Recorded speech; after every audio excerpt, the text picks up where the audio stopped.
Le soleil de fin d'après-midi projetait une lueur dorée sur les prairies jaunies de la savane du parc national du Serengeti. Une file de véhicules touristiques s'était arrêtée sur la route pavée, moteurs éteints, dans un silence absolu. Dans l'air épais de la saison sèche africaine, une scène sans précédent se déroulait. Aurore, la lionne, célèbre dans la réserve pour sa nature sauvage et son habitude d'éviter les humains, traversait lentement la route. Ce qui rendait la scène exceptionnelle, ce n'était pas seulement son apparition inattendue, mais les deux lionceaux qui la suivaient. De petites créatures aux pattes vacillantes et aux yeux curieux, observant les monstres métalliques immobiles. Michel André, un photographe animalier de 60 ans, leva rapidement son appareil. Il avait passé 3 décennies à capturer des images des créatures les plus magnifiques d'Afrique, mais n'avait jamais été témoin d'une telle scène. À travers son objectif, André remarqua quelque chose d'inhabituel. Aurore se déplaçait avec difficulté, chaque pas semblait laborieux, ses yeux jaunes reflétant une lassitude inhabituelle. Lorsqu'elle se tourna pour presser ses lionceaux d'avancer, André vit la cause. Une large blessure sur sa patte arrière droite, la chair enflée montrant des signes d'une infection grave. Sous son pelage doré pâle, un objet métallique brillait. Peut-être un fragment d'un vieux piège de braconnier, profondément enfoncé dans sa chair. Le corps d'Aurore, autrefois robuste et agile, laissait désormais apparaître ses côtes, signe de nombreux jours sans chasse fructueuse. Ses lionceaux étaient également plus maigres que la normale, bien qu'ils conservaient la malice caractéristique de la jeunesse.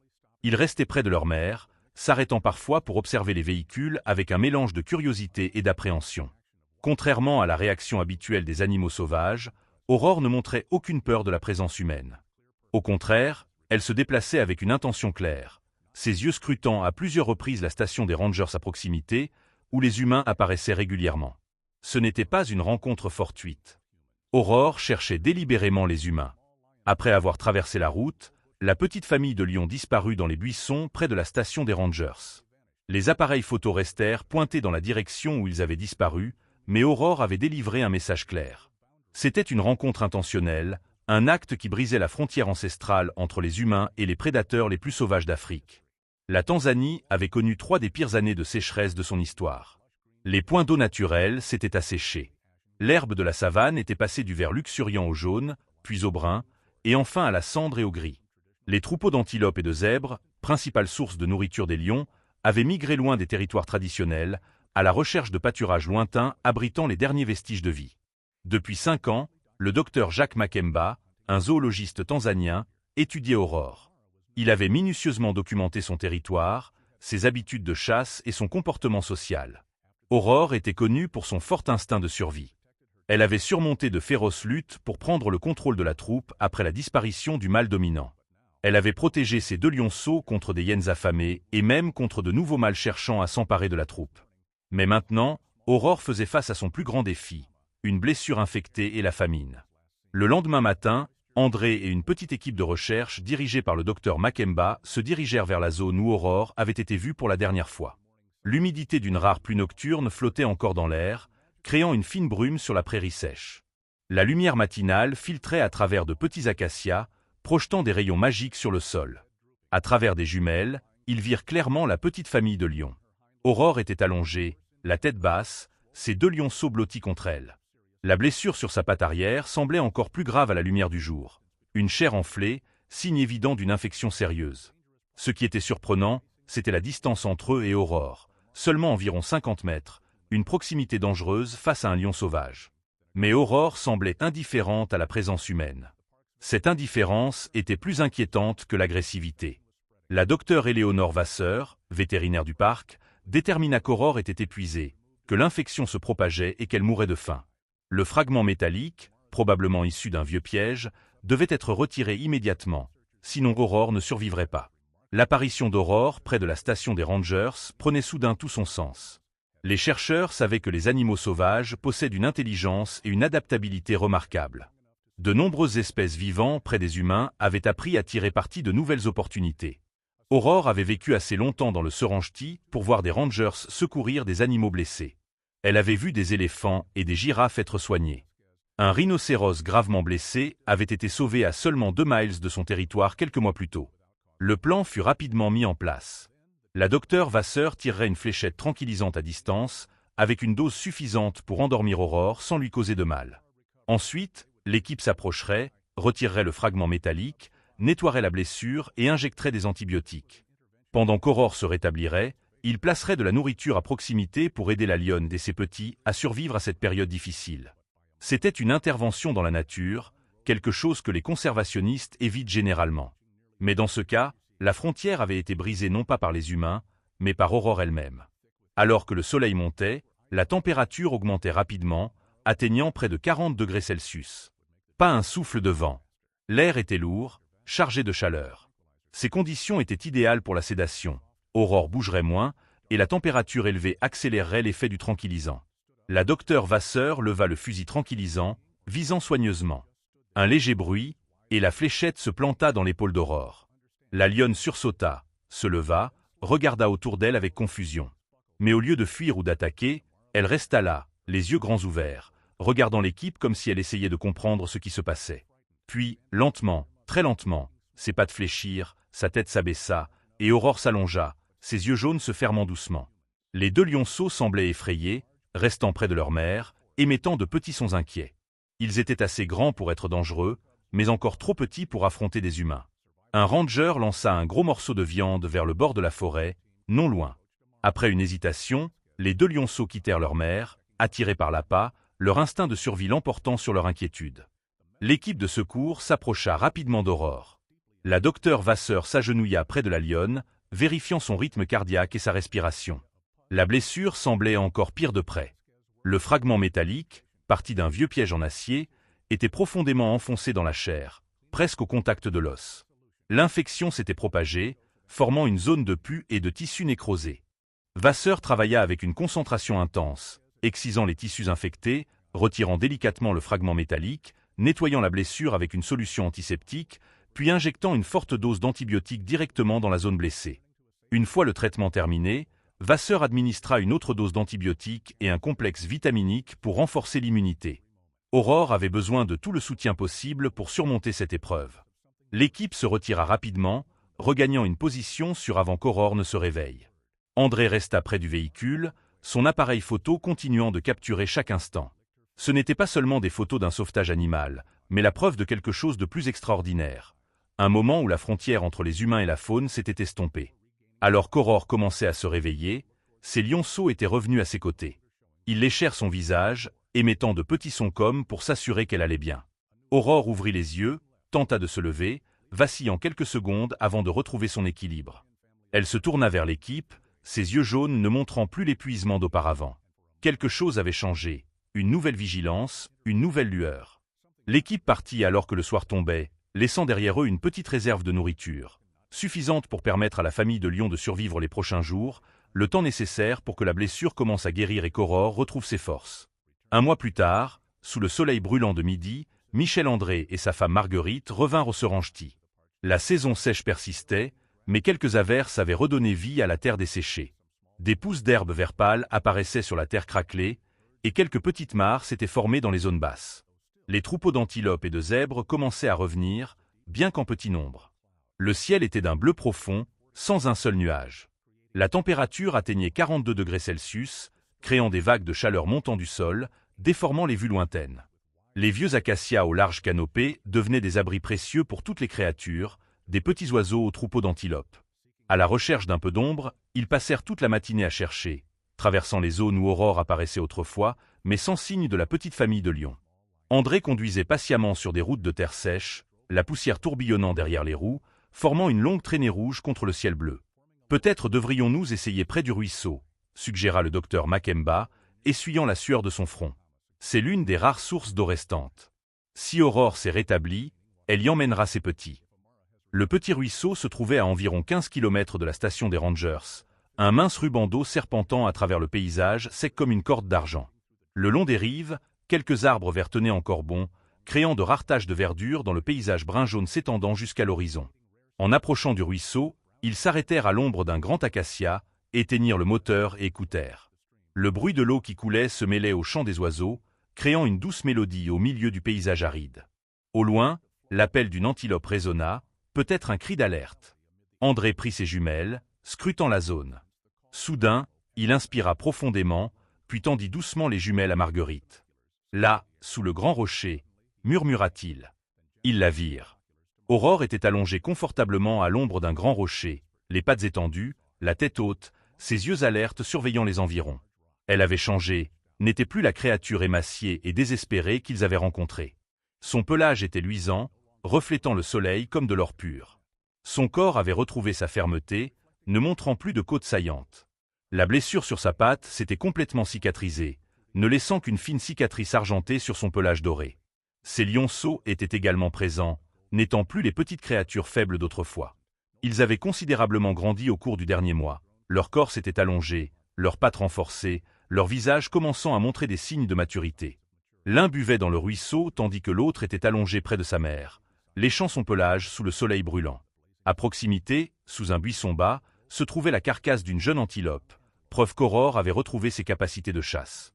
La moitié de la proie avait été mangée, le reste était encore frais, probablement issu d'une chasse réussie tôt le matin. « C'est miraculeux !»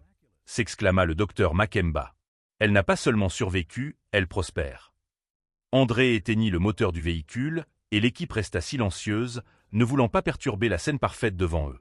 Ils étaient à environ 100 mètres d'Aurore, une distance à laquelle la lionne avait certainement remarqué leur présence.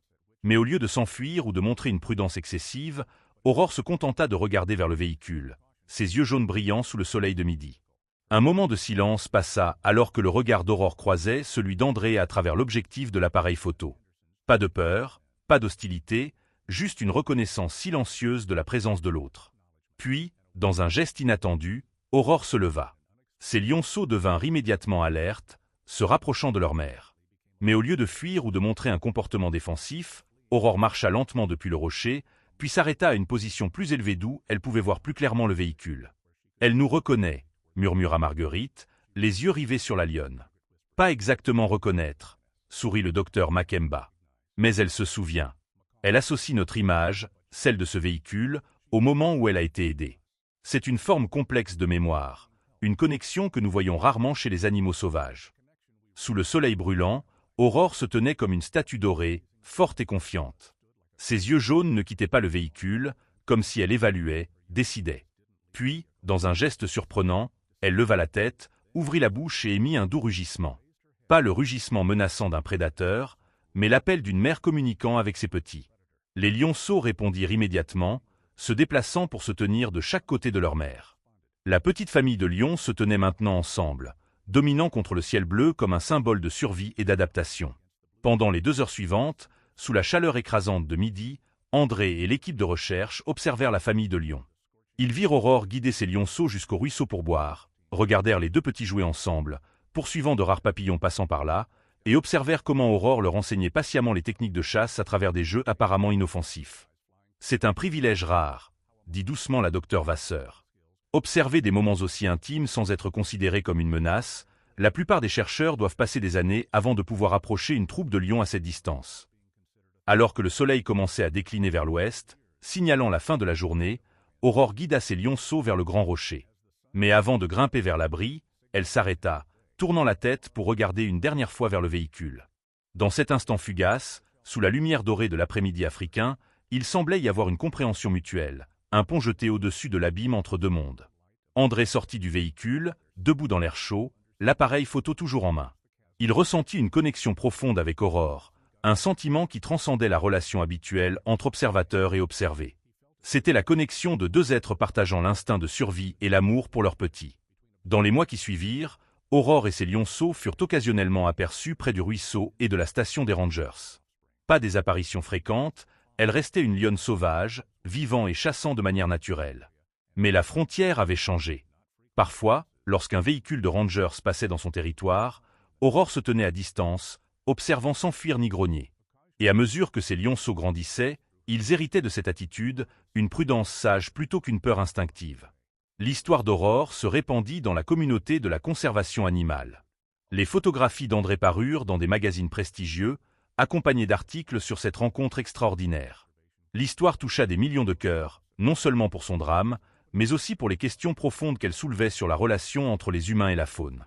Le docteur Makemba rédigea un article de recherche sur ce phénomène, intitulé « Nouvelles frontières, l'adaptabilité de la faune à l'ère du changement climatique ». Il soutint que, face aux changements environnementaux et à la perturbation des schémas traditionnels, la faune est forcée de s'adapter de nouvelles manières. Et parfois, cette adaptation pourrait inclure la reconstruction des relations avec les humains. La saison des pluies arriva enfin, transformant complètement la terre desséchée en une mer d'herbes vertes luxuriantes. Les points d'eau se remplirent, et la faune revint en grand nombre. La vie explosa à nouveau, comme si la nature cherchait à compenser les années difficiles passées. Par un matin éclatant, alors que les premiers rayons de soleil illuminaient la prairie verdoyante, André et Marguerite retournèrent au Serenchty une dernière fois avant leur retraite. La scène devant eux était complètement différente de celle qu'ils avaient vue quelques mois plus tôt. L'herbe était haute jusqu'aux hanches, luxuriante et pleine de vie. Des troupeaux d'antilopes, de zèbres et de girafes erraient partout, profitant de l'abondance de nourriture après la saison des pluies. Le docteur Makemba les accueillit à la station des Rangers, un sourire radieux sous la lumière du soleil. « Vous ne croirez pas ce qui s'est passé », dit-il alors qu'ils entraient dans le parc. Aurore a une nouvelle troupe. Selon Makemba, après s'être complètement rétablie, Aurore avait établi un nouveau territoire, une large zone située entre la zone touristique et le cœur du parc. C'était une position stratégique, assez proche des humains pour bénéficier de la protection naturelle que leur présence offrait, mais assez loin pour maintenir un mode de vie sauvage. Elle avait accepté un mâle adulte dans la troupe, un lion massif avec une crinière noire épaisse que les Rangers avaient nommé Jabbar. Ensemble, ils avaient donné naissance à une nouvelle portée de lionceaux. Avec ces deux lionceaux presque adultes, Aurore dirigeait désormais une famille de lions prospères. Ils trouvèrent la nouvelle troupe d'Aurore par un matin ensoleillé. Sous un ciel bleu sans nuages, la famille de lions se reposait dans une clairière au milieu de l'herbe haute. L'herbe verte douce formait un lit naturel où Jabbar était allongé, sa forme imposante rayonnant de puissance même au repos. Son pelage brillait sous le soleil, sa crinière noire luisante comme fraîchement entretenue. Aurore était allongée non loin, à l'ombre d'un petit buisson. 3 lionceaux nouveau-nés jouaient autour d'elle, de petites boules de fourrure dorée roulant, sautant les uns sur les autres et émettant des sons immatures. Les 2 lionceaux plus âgés, maintenant presque adultes, étaient postés à une position plus élevée, leurs yeux vigilants scrutant la prairie, s'arrêtant parfois sur le véhicule de l'équipe de recherche. André regarda à travers son objectif, le cœur rempli d'émotion. Aurore avait changé. Elle n'était plus la créature désespérée qu'il avait vue plus d'1 an auparavant. Elle portait encore la cicatrice de son ancienne blessure, une marque permanente de la crise qu'elle avait surmontée. Mais maintenant, elle était pleine de vie, ses yeux brillants et alertes, son corps ferme et en santé. Sous la lumière éclatante de midi, Aurore se leva, s'étira et commença à marcher vers le ruisseau à proximité pour boire. Les 2 lionceaux plus âgés se levèrent immédiatement, suivant leur mère, tandis que Jabbar restait immobile, veillant sur les 3 petits. En se déplaçant, la cicatrice sur la patte arrière d'Aurore devint clairement visible. Une dépression argentée sur son pelage doré, la marque de la bataille pour la survie qu'elle avait surmontée. « Regardez comme elle se déplace », observa la docteur Vasseur. Plus de douleur, plus de boitements. La blessure est complètement guérie. Alors qu'ils observaient, un autre véhicule touristique s'approcha, s'arrêtant à une distance sûre. La troupe leva les yeux, alerte, mais sans peur. Jabbar ne se donna même pas la peine de se lever, observant simplement avec des yeux paresseux. Aurore regarda les véhicules un moment, puis reprit son chemin vers le ruisseau, semblant avoir évalué la situation et décidé qu'il n'y avait aucune menace. « Elle a appris à toute la troupe à nous connaître », expliqua le docteur Makemba. L'attitude d'Aurore envers les humains est devenue partie intégrante de la culture de la troupe. C'est un phénomène que nous voyons rarement, la transmission d'un comportement appris d'une génération à une autre. Sous le soleil brûlant de midi, la famille d'Aurore se rassembla autour du ruisseau. Aurore but en premier, suivi de Jabbar, puis des 2 lionceaux plus âgés. Les 3 petits sautillaient autour de la rive, trempant parfois leurs pattes dans l'eau, puis reculant en sentant la fraîcheur. C'était une scène paisible, rarement observée. Une famille sauvage complète, saine et prospère, sans peur en présence des humains. C'est la plus grande leçon de l'histoire d'Aurore, dit le docteur Makemba alors qu'ils observaient la scène devant eux. La frontière entre les humains et la faune n'est pas une ligne fixe. C'est un espace flexible, façonné par le respect mutuel et la compréhension. Lorsque nous intervenons dans la nature avec respect et connaissance, nous pouvons créer des changements positifs sans perdre la sauvagerie inhérente. Ils restèrent jusqu'à midi, observant la famille de lions se détendre sous le soleil. Une douce brise soufflait sur la prairie, créant des ondulations de vert vif s'étendant jusqu'à l'horizon. Aurore et Jabbar étaient allongés côte à côte. Les 2 lionceaux plus âgés montaient la garde à une plus grande distance, les 3 petits dormant paisiblement à l'ombre d'un buisson. Une famille complète, saine et prospère. Lorsqu'il fut temps de partir, André s'arrêta près de la portière de la voiture, regardant Aurore une dernière fois. Comme si elle sentait son regard, Aurore leva la tête, regardant directement vers le véhicule. Dans cet instant fugace, sous le soleil éclatant de midi, André ressentit une connexion qui transcendait les frontières entre espèces. Pas une connexion entre humain et animal, mais entre deux êtres partageant une planète. Deux êtres ayant appris à respecter l'espace de l'autre. « Merci », murmura-t-il, sachant qu'Aurore ne pouvait pas comprendre ces mots. Mais peut-être, à un certain niveau, pouvait-elle ressentir son intention. Alors que le véhicule s'éloignait lentement, laissant la troupe de lions derrière, Marguerite prit la main de son mari. « Elle ira bien », dit-elle, la voix pleine d'émotion. « Ils iront tous bien. » La troupe d'Aurore continua de prospérer. Les deux lionceaux plus âgés finirent par partir pour établir leur propre troupe, mais ils maintinrent des territoires près de celui de leur mère. Les trois petits grandirent en bonne santé, et Aurore donna naissance à deux autres portées dans les années suivantes. Au total, elle contribua à 12 lionceaux à la population en récupération du Serengeti.